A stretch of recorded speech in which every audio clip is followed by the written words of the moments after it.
You know how many moods you have? Oh, yeah. I grew up with 3 sisters. She's got the moods of all 3 of my sisters combined. Different moods. Thanks, Jessica. How would you explain me that? Because they obviously don't know me. Well, I just walked in. What are you talking about? I'm goofy. Sometimes I'm funny. Like you have a ton of moods. I have a ton of moods. like what kind of moods? So many. Like, no, what kind? Anger moods, sweet. Not anymore. We don't have fights anymore. No anger moods. No. Okay, so that's not good. anymore. I'm a savage mood. Oh yeah, you definitely have that. And then so if I hear a door or something open like that or something, and then you're the quiet mood when you're like thinking. What do I do if I hear a door? You grab a bat. I grab a bat, and what do I do? Oops, sorry. And what do I do? I sneak around and I look for somebody. Because that's all I can have right now is a bat. Harry. And BJ, she used to go like this with me. She'd be like, Harry. And she'd do this and I would bop with her. There's videos of me with BJ when I was little going like this. Like a baby. Because she'd be like, Harry, do it with me. And BJ would be like... hey, Martha Stewart! No, you haven't seen... Come here, let me show you. Okay, Jessica, you need to try my lashes. You have only, big eyes, so it's going to look good on her. She said she hasn't tried my lashes yet. Only real men arrange their own baking section in their pantries. I know. All right? Okay, Martha Stewart. Look at this. I got granulated sugar. I got confectionery sugar, flour, 2 different kinds of flour, gluten flour, starch. Chips Ahoy. I have starch in here.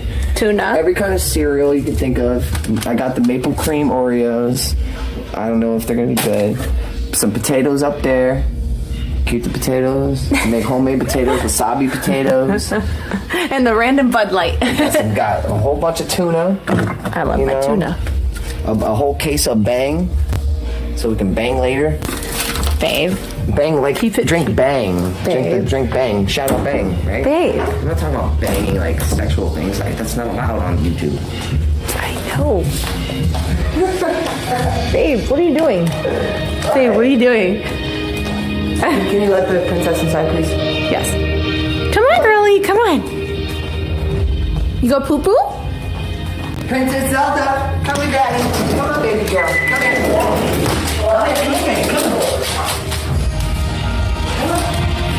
Oh, she wants you so bad now? I'm getting jealous. First, you were getting jealous of Zelda with me, and now I'm getting jealous. I thought you didn't like her.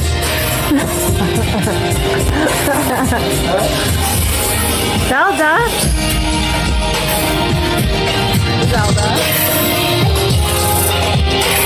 Donate, you guys, because you guys inspire me to keep doing better when you donate. I know it sounds weird sometimes, but it's like it makes me feel like, wow, these people actually really appreciate my work and they feel like it's worth something.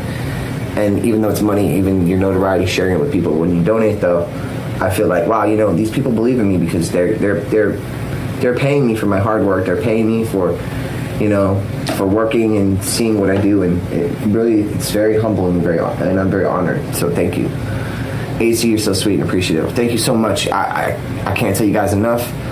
I just try to keep it real.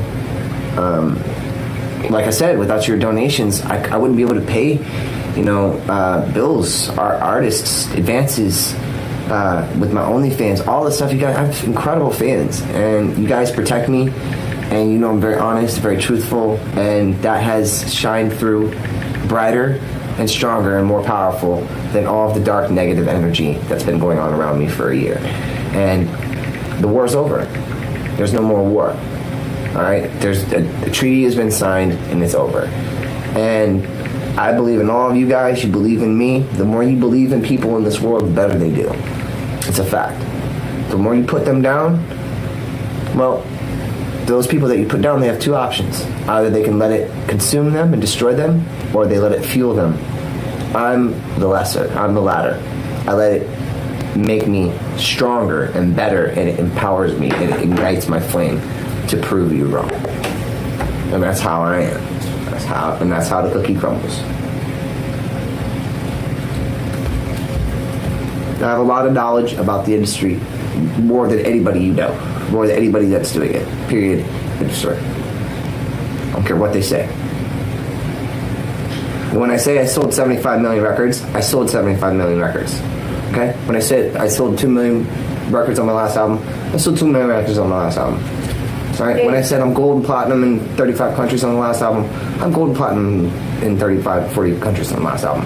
Right? When I say I have 500 million streams just on Spotify on my last music that I produced and wrote and executive produced and directed all my videos, I'm telling the truth always. I'm a truth teller. All these weird people, they're the liars. What, baby? Oh, you remember you said that you have curly hair. I like it. I know, this is your style that you like. Yeah, you're lucky I like it, considering you keep spending an arm and a leg on this fucking hair. Excuse my language. You know I'm just messing. That's just my attitude. I'm like, you're funny. You want me to show you the fridge again? We bought 2 big ass fillet of salmon, 2 big ass pieces, like the whole fish, 2 of them. Okay, that's how much we love salmon. I can prepare salmon 12 different ways. Different lemon tastes pepper and flavors every day. It's every day. And now she's cooking salmon, and actually she's starting to cook salmon better than me, and I'm getting pissed off about it. It's like I didn't. Now I'm showing her all my mom's cooking secrets, and my mom's like, "Don't worry, Mel, I got you. I'll show you them." But hey. And then I had the biscuits and gravy the other day. I showed you how to make that. That came out good. Right? Yeah. That's pretty good. It was really good. Just stuff in my face. I literally like put so much weight on in like 5 days. I feel so happy. Thank God. Stress can kill you guys, I'm telling you. Better watch out for stress and how you let it affect your life, because I'm telling you that shit will. And then tomorrow, Eric's gonna come over. He's gonna transfer all the data, and then he also is going to be he's my guitar player, and then we're both like Mac alchemists, which mean like we're specialists in everything having to do with Mac. We know all the ins and outs of it. So that's what a Mac alchemist is. When I say that, that's what we are. Like, we know all the ins and outs of Mac, their updates, what they're doing, how they're doing it, why they're doing it. You know, their prototypes, their beta, when their beta is going to release, how it's going to coincide with the programs that you buy on Apple and that you pay for. It's kind of a lengthy conversation anyway. It gets 7:30 in the morning, starting bright and early. You know, back in the day when I was a little kid, I always wanted to work at night, but now I wake up 7 in the morning, and that's when I start making music now. It's crazy. It's crazy how you can just like turn your life around like that in one day. So, but tomorrow I will be filming it, and you guys can see Eric come over here, and one of the best guitar players in the world, and he's going to be laying some tracks and some guitars for Danica's new record. So the first one we're going to do tomorrow. All right, let's get this pop-out chat going. What's up, Canada? How you doing? Yes, Cody, I got your letter. I'm back on YouTube. Yep. Yes, I love Blue Butterfly's song. It's awesome. Great job. Thank you so much, Cody. You're a doll face. Appreciate that. Here you go, babe. Oh, thank you so much. I put a swipe up link on Instagram so people know you're on here. Oh, you did? Yeah. Oh, yeah. She's my manager now. Like with a little blue butterfly. I'm going live on YouTube. You know? No. I like it in what kind of cup is this called, babe? It's a cup. I know it's cup, but what's it called? Oh, it's a cup they use for that drink. Yes, Moscow Mule. Yeah. So it's Does anyone know what kind of cup this is? Is it just a copper cup? I forgot what they're called. No, it's called something. It's definitely called something. I'm sorry. It's called something. We don't know exactly. Is it called a mule cup? Oh, they said show us the cake.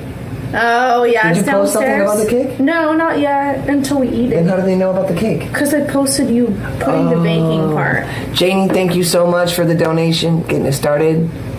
Woo woo. I think everyone missed you on here. I miss you guys too. The love mug. Poor Sean said the love mug. I love him. A Moscow Mule cup. Okay, that sounds accurate, I guess. A goblet. I want a goblet. Can someone send me a King Carter goblet? You'll be my favorite fan. Yeah, I thought it was a Moscow Mule Cup too. Yeah, that's what I thought it was. I'm just kidding. I had no idea what the hell it was.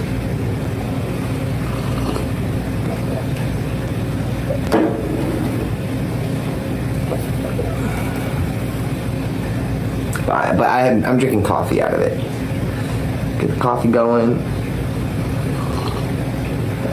To the end. I gotta move to my new computer before I can start mastering again. Because when I master, it takes up about 60 to 70 gigs per 2-track for the master. Just for the 2-track. So it takes like 500 gigs that have to be bounced into the cloud for my master. Not my mix, my master. And then have to be truncated, reduced, and it's a crazy process for mixing. And then I have ortones going in, so I can properly master. Ortones are turn my programs into analog. So I have some secrets that I learned along the way, where most people's tracks, they sound digital because it is all digital. It all works in numbers. I have programs. Secret programs I'm never going to share with anyone that I learned from some cool people, deadmau5, such as so on and so forth, whatever. So I know how to turn my tracks that are digital into analog quality, which is nearly impossible. It's kind of hard to understand. So basically, analog is like Journey and records that were recorded straight into an SSL and then straight into a tape rack. I found the secrets in order to put my quantization and have the quantize and the time signatures that I used from my analog gear MPC 2500. So, and then I all my Nords and my Oasis and my Viruses, TI Polars, my Roland 5080 rack mounts, Nords, all of my analog gears. I took those and sampled everything into my own folders and got all of my own MIDI out of my own analog gear, which I converted to audio, so I can hit every key that comes sampled from my own analog gear. So over the course of the last 15 years, that's what I've been doing. So I've been gathering sounds, collecting sounds, watching the evolution sonically and where it's going and what drums are doing and what people are gravitating towards more because they're getting better quality music now.